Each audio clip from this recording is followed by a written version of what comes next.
E aqui na nossa programação, conforme a gente tinha prometido, uma entrevista especial que nós vamos fazer hoje com Luiz Fernando de Lima Ronchi. Quem que é o Luiz Fernando de Lima? Ele é lá do Núcleo Regional de Educação de Ivaiporã e eu queria agradecer aqui a gentileza da Sandra Reis, que é a chefe do núcleo, que tem feito ali um trabalho importantíssimo, muito bonito, muito dedicado, né, que já é, né, uma postura da Sandra à frente do Núcleo Regional de Educação de Ivaiporã. Parabéns aí, parabéns pelo carinho também com nós aqui da imprensa, sempre colaborando e fazendo com que a gente possa divulgar aqui as informações, fique por dentro do que está acontecendo também na educação. Eu convidei o Luiz Fernando para falar sobre a eleição de diretores. Para quem não sabe, teve uma lei aprovada na Assembleia Legislativa do Paraná, um projeto de lei, né, do Executivo, que mudou um pouco a forma de fazer, de realizar eleição de diretores de escolas no Paraná. Foi até um projeto que causou polêmica, alguns, né, acharam um avanço importante, outros criticaram, mas o fato é que a lei foi aprovada e ela está aí. Vai acontecer a eleição de diretores de escola, com algumas mudanças. Uma delas, por exemplo, é o peso do voto. No passado, os professores e funcionários, cada um voto deles valia por 3 dos alunos e dos pais. E aí os professores, ou aquelas pessoas ligadas à educação, muitas vezes é que acabavam decidindo uma eleição. Então isso mudou, tem a questão do quórum também, que se as pessoas não comparecerem, a eleição pode ser prorrogada, anulada. Então tudo isso a gente vai debater com o Luiz Fernando Ronchi aqui no nosso Informativo Nova Era. Luiz, é uma honra estar falando contigo, mas primeiramente, bom dia. Bom dia, Berimbau, bom dia para todos que estão os ouvintes. Mara Luiz, você faz parte de uma comissão aí no Núcleo Regional de Educação de Ivaiporã que cuida dessa questão da eleição de diretores, né? Sim, nós temos uma comissão consultiva regional no Núcleo de Educação, né, que acompanha o processo de eleição, de consulta nos nossos estabelecimentos, né, nos 14 municípios sob nossa jurisdição. Nós temos aí uma eleição, um processo de escolha de diretores diferente, porque tivemos uma lei aprovada com algumas mudanças. Entre essas mudanças que nós temos é no peso do voto. Há uma mudança nesse sentido significativa, né? Sim, uma mudança significativa, porque o voto desses segmentos que você falou, o professor e funcionário, né, ele tinha um peso muito grande nas eleições passadas, né? Em muitos casos acontecia até mesmo desses segmentos decidirem por si só a eleição, né? Devido a esse peso desproporcional. E nessa eleição nós temos essa novidade, né? Será uma eleição mais democrática, porque cada voto vai ter o mesmo peso, né? O voto dos alunos votantes, os votos dos representantes de alunos, então vai ser o mesmo de professores e funcionários. Isso acho que serve até também de um incentivo a mais para os pais ou para os alunos que têm direito ao voto de comparecer, porque ele vai estar realmente ajudando a definir quem vai ser o diretor da sua escola, com o mesmo peso ali dos professores e funcionários, né? Sim, o nosso desejo enquanto núcleo de educação é que se o pleito aconteça amanhã, tá? A consulta aconteça amanhã, e que a comunidade efetivamente decida, né, o destino do estabelecimento de ensino, né, dê uma importância a essa consulta, porque se não atingir o quórum mínimo de 35% de votos válidos, né, então a eleição fica prorrogada e se manter o quórum, acaba o diretor sendo designado por ato de Secretaria de Educação. É o que nós não queremos. Nós queremos que a comunidade decida aquilo que é melhor para ela. Essa questão do quórum, ela já existia no passado ou é a partir de agora, ô Luiz? Ela já existia. Já existia um quórum, eu não me lembro agora se era o mesmo ou não, mas esse quórum tem uma importância muito grande. E também não seria bom para uma escola, né, não atingir o quórum, até porque vai significar que os pais, que os alunos não estão se importando, né, com o que acontece naquela instituição. Então, por isso, cada um valorize a sua escola, os pais, os alunos, e vai ficar bonito se todo mundo comparecer, né? Sim, essa consulta é para decidir um gestor. O gestor ele é uma peça-chave dentro de uma instituição de ensino. Né? Ele é que faz a mediação das diferenças, dos conflitos, dos problemas, né? Que propõe avanços, né? Para aquele estabelecimento. Então, não é qualquer função que ele está exercendo. Então, a comunidade tem que se conscientizar disso, né? Que o destino do estabelecimento em parte, né? Vem de uma boa gestão. Agora, Luiz, quem que pode participar dessa eleição? Podem participar todos os professores, pedagogos e funcionários supridos no estabelecimento de ensino. Né? Podem votar também alunos maiores de 16 anos até o dia de hoje, né? Dia 2. Né? E os representantes dos alunos menores de 16 anos. Né? Então são esses os setores que podem votar.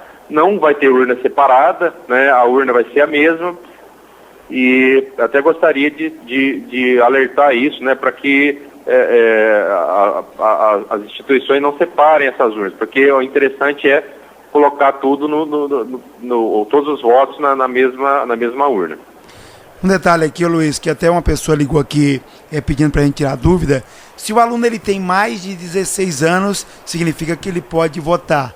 Mas se ele quiser abrir mão do voto dele e mandar o pai dele, o responsável, votar, isso é permitido ou é ele mesmo que tem que votar? Não, ele não pode ter representação.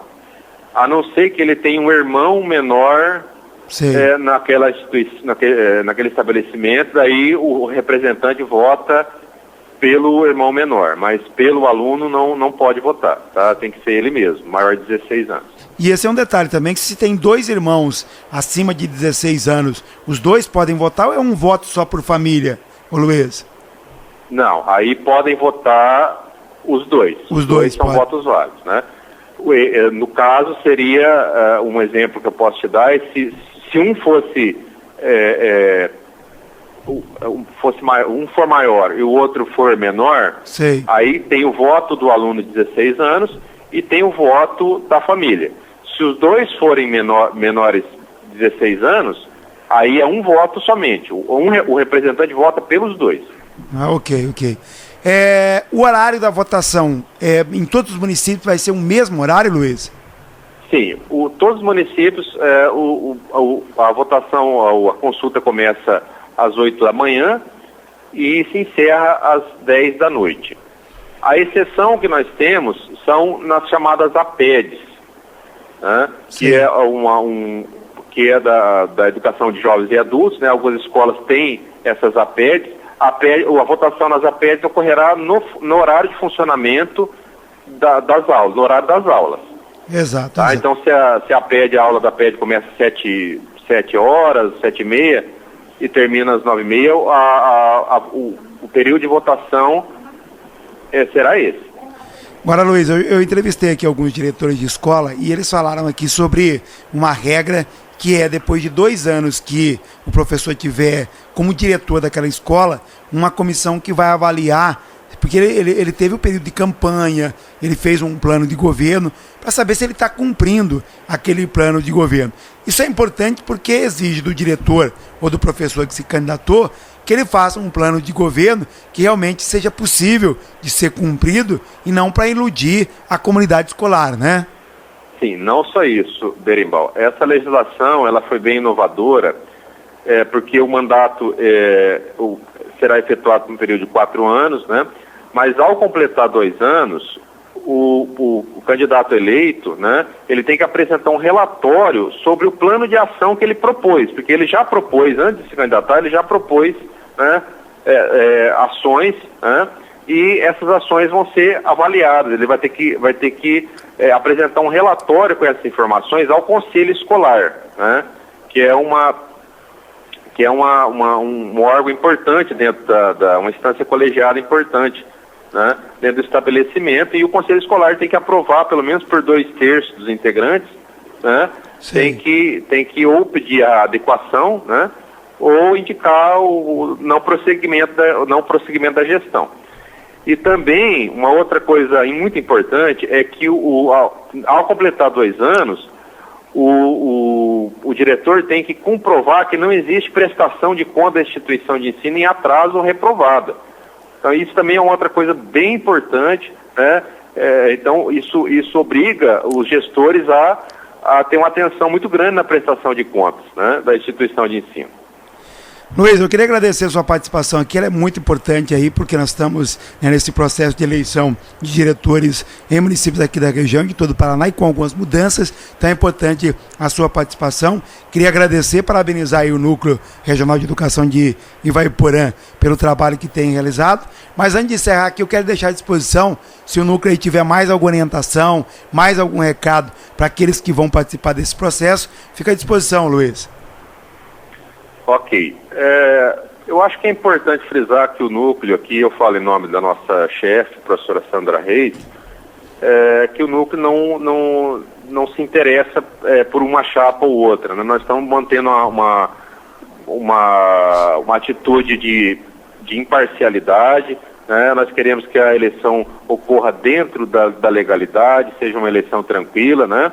E lembrar também os candidatos que eles não são candidatos a qualquer coisa, e eles são candidatos à gestão de escolas e lembrar que eles são educadores. Então, como educadores, eles têm que dar o exemplo, têm que dar o respeito, né?